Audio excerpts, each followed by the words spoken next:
and welcome to Saturday Cinema. We're glad you joined us today. It's Becky Rokel here with Linda Burdett. Hey, Linda. We're Hi. excited that you joined us. Today we're going to talk about another fun movie. It's Michael, and it's played by John Travolta, and it also stars Annie McDowell in it. This is a hilarious, timeless classic as well.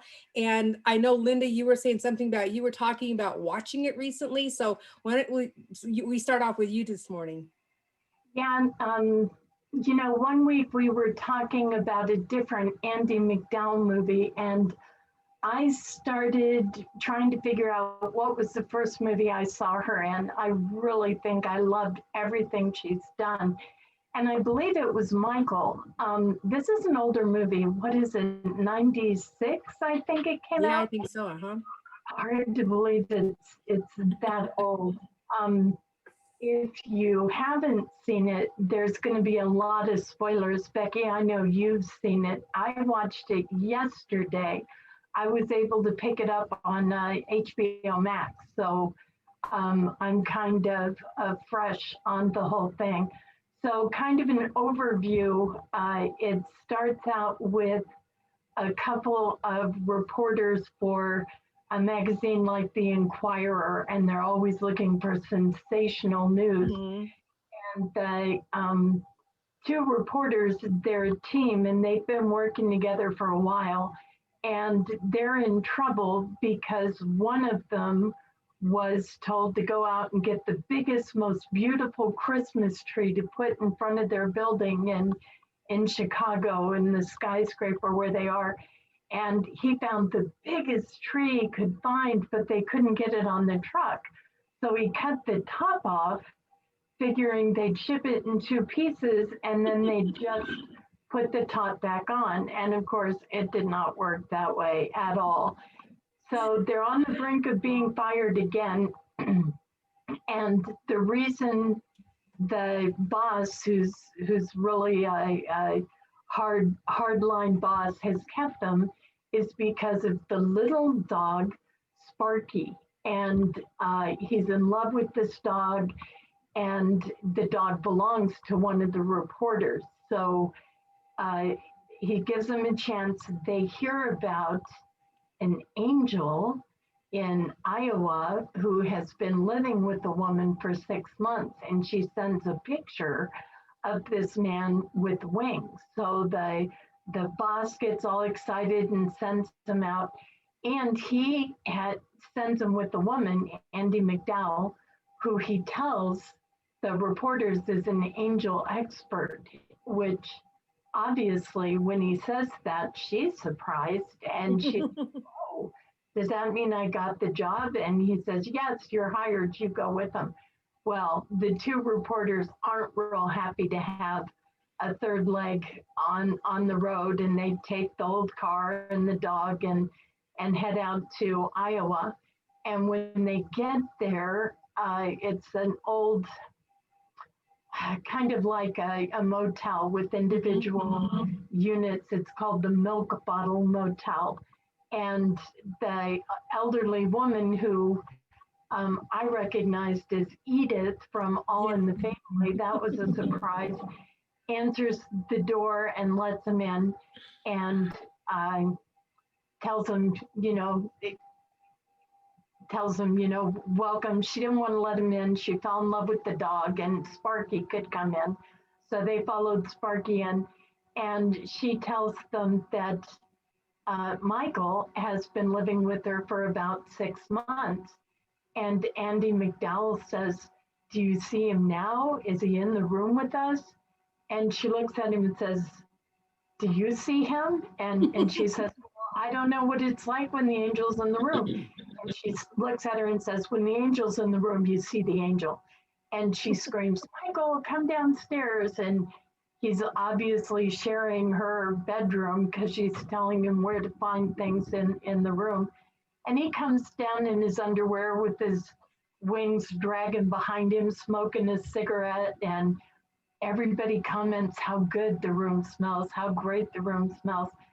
And of course, Michael is here, and he's got horrible language and horrible manners. And he's a real slob and he dumps almost all the sugar in the state on his cereal and then adds more sugar to every spoonful he puts in his mouth.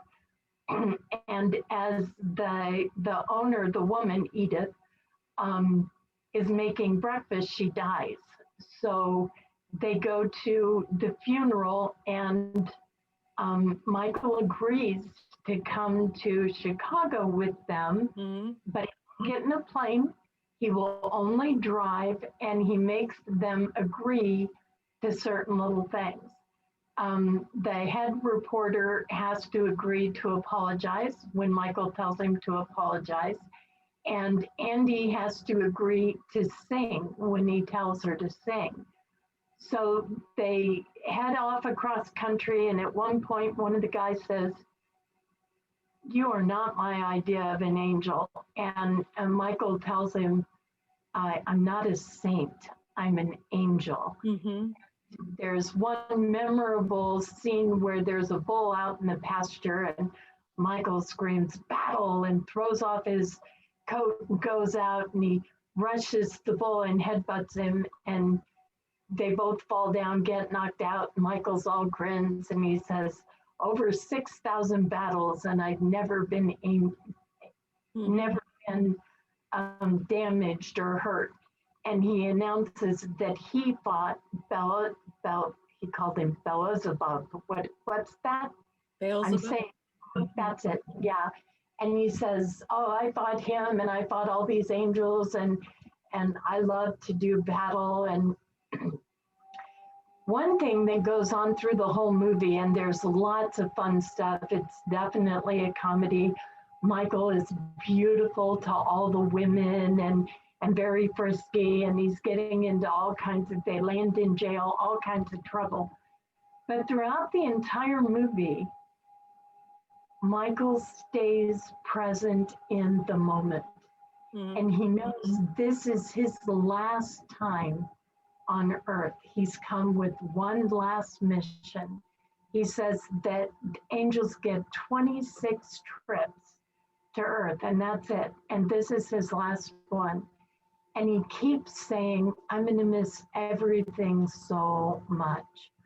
I really think that it's amazing the way he stays present in the moment, and he loves the sunshine and the breeze, and he stops to admire flowers, and all along the way he wants to see mankind's masterpieces. He insists on stopping and seeing the world's biggest ball of twine, and then he insists on seeing the world's largest Teflon pan, and the driver says, "We're not stopping for that." And Michael says, "You have 5 to the count of 5 to change your mind." And the driver says, "I will not change my mind." And he counts to 5, and the tire blows up, and he gets out of the car and he walks over to see the world's greatest fry pan. It's just hysterical. It's funny. It's very touching. And the subplot is he has come to get the lead reporter, played by William Hurt, to get in touch with his heart, to fall in love. And he made a bet that he could do it. And this guy's real hardcore and not interested. And so the subplot is how he gets this guy back in touch with his heart. And at the very end, after bringing the dog back to life, which you have to watch to see that if you haven't, he's dying, and they take him to Chicago. They're driving to Chicago and you assume it's to prove to the boss that this is a real angel so that they can keep their job. And instead, they take him to the world's tallest building in Chicago, and they lay him out, and he goes away right there. So I left a couple of key pieces out kind of on purpose, but that's a synopsis. What was your favorite part of the movie? I love the whole thing. I love the fact that he was just raw. He clearly lets everybody know that this is his last trip here, and he's just going to do what he wants to do. And it's funny because in every room he's in, he smells different. I mean, they talk about, oh, it smells like Christmas cookies. No, that smells like cinnamon, or I mean, it's like he was the scent he gave off in his presence was what was most pleasing to each individual in, so each person took it separately, and he was a magnet for women. I loved when he was dancing at the bar on the trip there, and how all the women just swooned in there and they were doing all the line dancing, and that his wings would come out and when he got all excited or aroused. But it was just like he made this whole, I am in the moment and I am present. And I forget the actual conversation they were having, but I love it when he turns and he says, I'm not that kind of angel, because they're trying to put him in this box, and he's just like, but that's not who I am. Who I am is so much more. And so I completely agree with your thoughts on him being present and what he was here for. And you're right, the plot was for them to get him back and to prove to their boss that he was who he was. But in the midst of them going on this driving tour, which Michael knew would happen, they all find the different parts of their heart and their oneness, and they realize that Michael's going away. This is his last trip. He deserves to have what he wants on his last trip. And seeing that building at the end was amazing to me. It was I think the whole thing is just like you said, it had a lot of comedy in it. It had a lot of just real reality. Like, if this was the end of it, what would you do? Where would you be? And who would you spend that time with? And when he tells her it's time to sing, and she's like, now, and he goes, sing, and then he tells William Hurt it's time to apologize. And I guess when he made the agreement, he thought that he meant he would apologize to Michael, and he's like, apologize. And it wasn't to Michael. And I won't let you guys in on that one, but the whole thing was just wonderful. And and Michael John Travolta did a good job of playing an angel that had been through the ringer a few times on his way here. So I loved it. I did do some research while we were talking about it, about from a big biblical standpoint. Michael is the only archangel mentioned in the Bible, which I was really surprised. I thought there were more. I did. Yeah, Michael has been a favorite of mine for a long time. I've had several readings where they said Michael stood out for me. And he also stood a guard over Israel, which, most of us know, and of course battled Satan, you know, and won.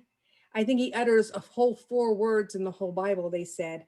And he was a military commander. So to see him in this role I saw this movie originally back in the day when it was made, to think, oh, I'm going to see a movie about Michael the angel. And then the character that I saw was like, wait a minute, what's wrong with this picture? This is really different.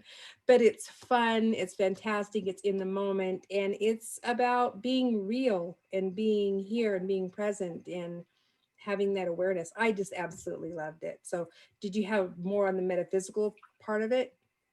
Just that I really felt like it exemplified the fifth principle of unity. You have to live the truth, and all the way through, Michael is not trying to convince anyone. He's an angel. He's not trying to get people to believe in God or change their ways. He just knows, and he just is, and he never strays from that.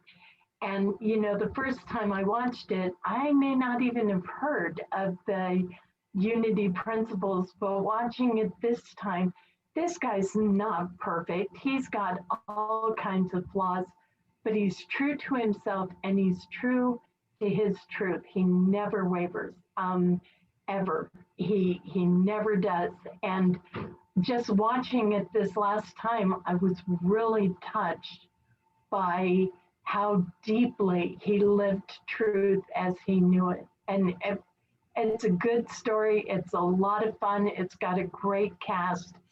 And, you know, it's a real feel-good movie. Yes, I agree. So if you haven't seen it, or you haven't seen it in a long time, folks, it's definitely and Linda found it on HBO Max. So if it's not hidden away in your closet, either VHS or DVD or you know, Blu-ray, take a look at it. We're glad that you joined us here today. Comment, like, share. We love doing this. Next week we'll have something else. And thanks for coming to the movies with us. We appreciate it. We'll see you again. Bye. Thanks.